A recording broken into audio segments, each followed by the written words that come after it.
Soybean, चना, rubber और आलू की फ्यूचर ट्रेडिंग पर लगी पाबंदी हटने की उम्मीद लगाई जा रही है। कृषि मंत्री ने कह दिया है कि ट्रेडिंग शुरू करने का फैसला लेने का अधिकार एफएमसी ही करेगा। एफएमसी को फैसला करने का पूरा अधिकार है। इन 4 एग्री कमोडिटीज की फ्यूचर ट्रेडिंग शुरू होने का बाजार और कीमतों पर क्या असर होगा, इस पर बात करने के लिए आज हमारे साथ है नोएडा से कार्वी कमोडिटीज के अशोक मित्तल और अहमदाबाद से गुजरात एडिबल ऑयल मर्चेंट्स के चेयरमैन प्रताप चंदन। आप दोनों का ही बहुत शुक्रिया। लेकिन अशोक जी, आपसे जानना चाहूंगी, काफी सादा बाजार में अभी भी अनसर्टिनिटी है। ऑफकोर्स मिनिस्ट्री ने कह दिया कि एफएमसी देखेगा। एफएमसी ने कहा है कि अभी तक उनके पास कोई डायरेक्टिव नहीं है। इसके बीच में कारोबारी आपको क्या लगता है, क्या माने? जी, मेरे ख्याल से असमंजस की जो स्थिति बनी हुई है वो जारी रहने की संभावना है जब तक क्लियर कट गाइडेंस नहीं आ जाती। बिकॉज पहले भी एक बार एफएमसी से ऐसा स्टेटमेंट आ चुका है कि इवन इफ अगर वो चाहे कि 6 तारीख को सस्पेंशन हट जाएगा तो भी करीब करीब 1 महीना और लगेगा उन लोगों को इसमें दोबारा से ट्रेडिंग स्टार्ट करने में। जहां तक विश लिस्ट का सवाल है, हम लोग ऐसा विश करते हैं कि ये सब चारों जो कमोडिटी उनके ऊपर जो सस्पेंशन है वो इमीडिएटली खत्म हो जाए और ट्रेडिंग दोबारा से स्टार्ट हो सके, ताकि किसी भी प्रकार की असमंजस की स्थिति ना रहे। बट मैं पर्सनली ऐसा मान के चल रहा हूं कि शायद ये जो सस्पेंशन है वो कंटिन्यू रहेगा और इमीडिएटली इसको हटाया नहीं जाएगा, क्योंकि जो इन्फ्लेशन के आंकड़े हैं वो काफी अभी भी चिंताजनक है। जब तक ये 2 डेसिमल में रहेंगे तब तक गवर्नमेंट शायद कोई भी इस प्रकार का इनिशिएटिव नहीं लेना चाहेगी जिससे ऐसा लगे कि इन्फ्लेशन बढ़ सकता है। और मेरे ख्याल से जब तक इलेक्शन नहीं होंगे तब तक गवर्नमेंट चाहेगी कि इस मामले को दबा के रखा जाए, नीचे रखा जाए। हालांकि सच्चाई भले ही ये है कि जो 4 कमोडिटीज हैं उसमें से 3 कमोडिटीज चना है या रबड़ है या सोया ऑयल है, उनके प्राइजेस सस्पेंशन के बाद में काफी ऊपर चले गए थे और आज भी वो उन ऊंचे लेवलों पर ही ट्रेडिंग हो रही है। काफी हायर लेवल पे जो सस्पेंशन के समय थे उससे भी ऊपर के लेवल पे अभी भी ट्रेडिंग है।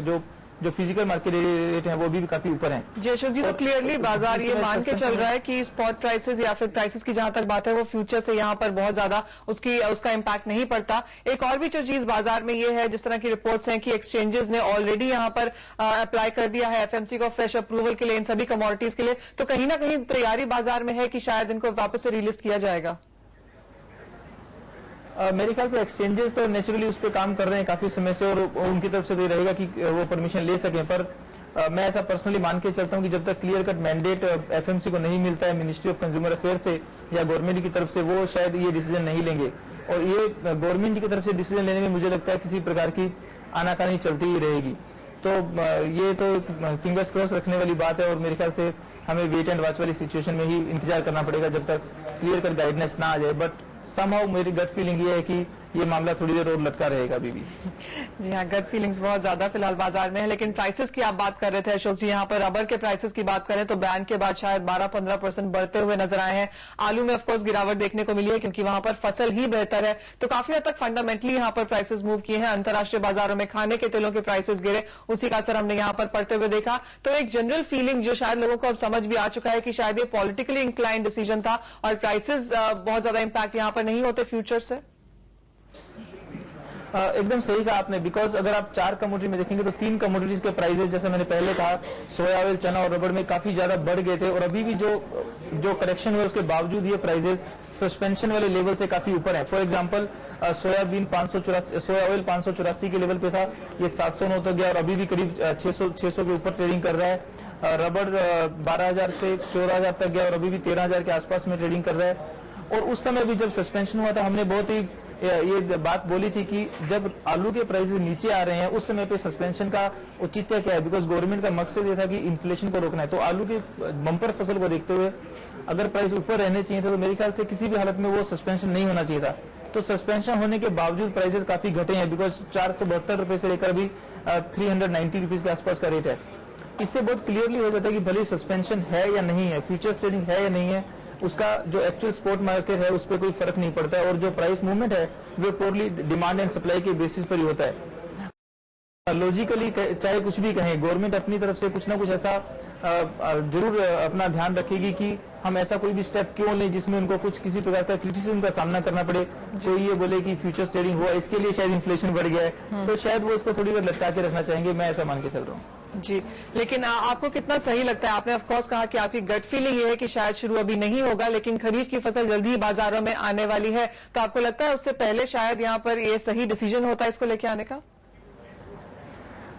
देखिए, मेरे हिसाब से तो सस्पेंशन करना ही अपने आप में सही डिसीजन नहीं था। तो ज्यादा सही तो ये है कि जो फ्यूचर्स ट्रेडिंग है वो इन कमोडिटीज में रहनी चाहिए, ताकि जो लोग हेजिंग करना चाहते हैं और पार्टिसिपेट करना चाहते हैं वो कर सकें जी। और ये जो मार्केट है उसका प्रॉपर यूटिलाइजेशन, सब लोग जो इकोसिस्टम में लोग हैं वो सारे इसका यूटिलाइजेशन प्रॉपर तरीके से कर सकें। और सही चीज तो यही है कि इसको अगर अभी सस्पेंशन आप निकाल भी देंगे तो जब आने वाली फसल आएगी तो उस समय पे रेट ऑब्वियसली नीचे दिखेंगे आपको, और उसका क्लियर इंडिकेशन भी फ्यूचर्स मार्केट में नजर आएगा। तो अगर इमीडिएटली, जैसे कि अगर एक्सचेंजेस ने एप्लीकेशन मूव करी है और अगर सिर्फ एफएमसी को ही एक्चुअल में इंडिपेंडेंटली डिसीजन लेना है, तो आई एम श्योर कि एफएमसी भी इस फेवर में है कि जो सस्पेंशन है वो इन पर नहीं रहना चाहिए और वो अशोक जी अहमदाबाद से फ्यूचर शुरू हो जाए। जी, अहमदाबाद से गुजरात एडिबल ऑयल्स के मर्चेंट्स के चेयरमैन प्रताप चंदन फिलहाल हमारे साथ यहाँ मौजूद हैं। प्रताप जी, कैसे आप देखते हैं, ऑफकोर्स इतने समय से सोया तेल में यहाँ पर कारोबार नहीं हुआ पिछले 4 महीने में, क्या मिस किया आपने? और अब क्योंकि ये वापस आने की पूरी कोशिश इसको की जा रही है, कितना आपको लगता है यहाँ से फायदा फिर से होगा और प्राइसेज इस बीच आपको कैसे मूव करते हुए नजर आए? देखिए, फ्यूचर मार्केट का अपना एक रोल इकोनॉमी में होता है, वो कंस्ट्रक्टिव रोल होता है। तो फ्यूचर में कुछ कमोडिटीज का होना तो जरूरी है ही। हेलो जी, बोलिए। और जो गवर्नमेंट ने जो इन्फ्लेशन के बहाने इसको डिलीज कर दिया था, उसमें हम सक्सेस नहीं गए ऐसा मुझे लग रहा है, क्योंकि जून जुलाई में जब ये डिलिस्टेड थी ये कमोडिटीज, तो खास करके सोया ऑयल में दाम बढ़े हैं और उसके बाद अगर घटे भी हैं तो ग्लोबल रीजंस की वजह से घटे हैं। अब जबकि नवंबर में हमारा न्यू क्रॉप आ रहा है सब ऑयल सीड्स का, और सोया हमारा one of the major crop है, तो सोया ऑयल को अगर वापस फॉरवर्ड मार्केटिंग में लिस्टिंग करते हैं तो वो वेलकम स्टेप होगा, क्योंकि उसकी वजह से इंडस्ट्रियलिस्ट वगैरह जो है वो अपनी परचेज को हेज कर पाएंगे। अल्टीमेटली फार्मर्स को भी फायदा होना है, और सोया ऑयल हमारी एक one of the major edible oil item है जो इंपोर्ट भी हो रही है जी। तो इंपोर्टर्स भी वहां से इंपोर्ट करके यहाँ पे हेजिंग वगैरह करते हैं, तो उसकी वजह से ये इंटरनेशनल मूवमेंट भी यहाँ पे ठीक रहती है। जी प्रताप जी, इंपोर्ट वगैरह भी हेज हो सकता है, तो ये